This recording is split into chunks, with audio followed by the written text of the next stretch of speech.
Sean H. wrote, "I invent it, I own it." And even though you may not fully agree with his legal conclusion, you gotta love the energy. This was a comment in response to one of my videos about who owns an invention if you're working for an employer and you come up with an invention during your employment. Philosophically, Sean's comment makes a lot of sense to me, but if I was his employer, I might not feel the same way. If the employer gets the invention, does that mean the employer owns your thoughts? Well, that doesn't seem right to me. So when does a thought become an invention? When does it go from being your thought to something that's owned by your employer? Hey Sean, thanks so much for the comment. Let's explore it on this video. My name is Carr Ferrell. I'm a Silicon Valley patent attorney. Welcome back to my channel. Let's start with distinguishing an idea from an invention. What's an idea? Well, an idea is a concept. I'm cold. That's an idea. I want to build a fire. That's an idea. I need to start a fire. That's an idea. I'm going to start my fire using a safety match. I'm going to create a safety match by gluing sulfur and potassium to a stick and creating a safety striker containing ground up glass and phosphorus. When I strike the two together, I get a flame. I can start my fire and warm myself up. This last idea involving a safety match starts to feel a lot like an invention. So fundamentally, I guess an invention is a solution to a problem. In this case, the problem was my idea, that is, I'm cold. How can I solve that? And through an evolution of additional ideas, I came up with my invention of the safety match. Prior to the passing of the American Invents Act about a decade ago, there was a concept called reduction to practice. And this reduction to practice was a test that was used to determine who was the first inventor on an invention. Because in the day prior to the AIA, the first to invent was the one who got the patent typically, and not the race to the patent office, the first person to file a patent application as we have today. Now this test for reduction to practice, I think, can be useful still in helping us understand what an invention really is. When we were looking at reduction to practice in the past, we looked at whether someone had taken and written down the invention, or had built a model of the invention, or had actually built the invention itself. That is, did you have enough detail to be able to actually build the invention, or had you actually built the invention? Now, another way to prove reduction to practice was that you had actually filed a patent application in the patent office. We call this constructive reduction to practice. This reduction to practice test seems to me to be a reasonable way to look at whether an idea has morphed or is sufficiently developed into an invention.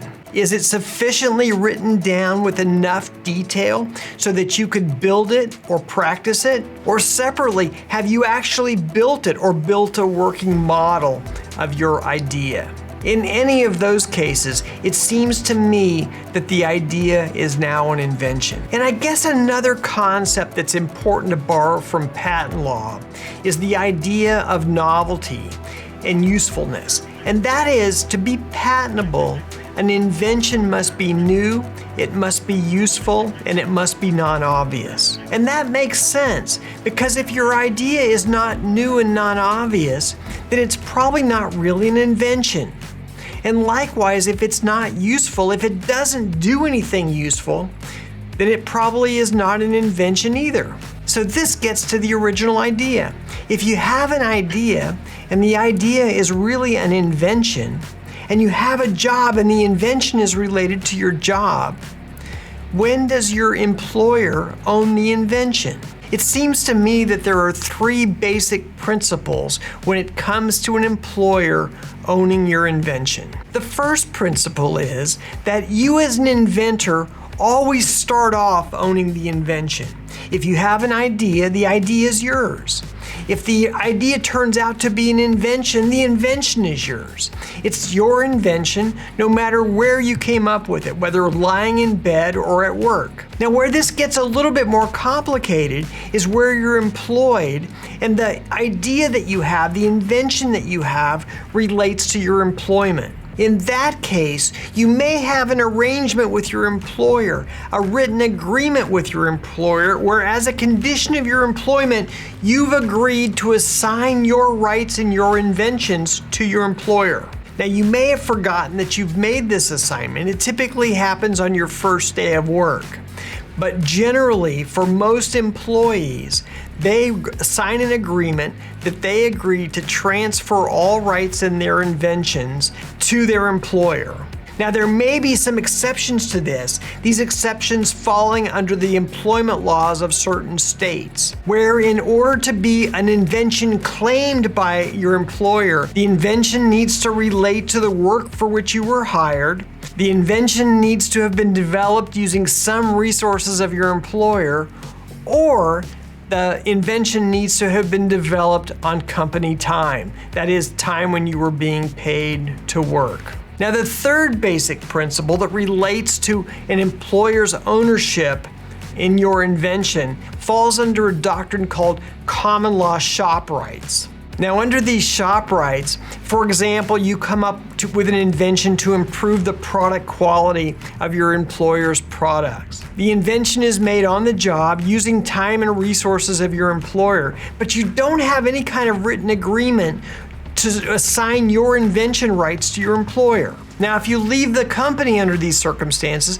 the invention still belongs to you. You can take it with you and use it at your next employer. But under shop rights, your employer has the right to continue using your invention even after you leave. And under these shop rights, the employer has no requirement, no duty to pay you either royalties or a licensing fee for use of this invention. So those are my thoughts about who owns your invention. Sean, thanks again for your comment. If any of the rest of you have thoughts about who owns an invention, I'd love to read about them in the comment section below. Please comment, like, and subscribe. I'll see you on the next video.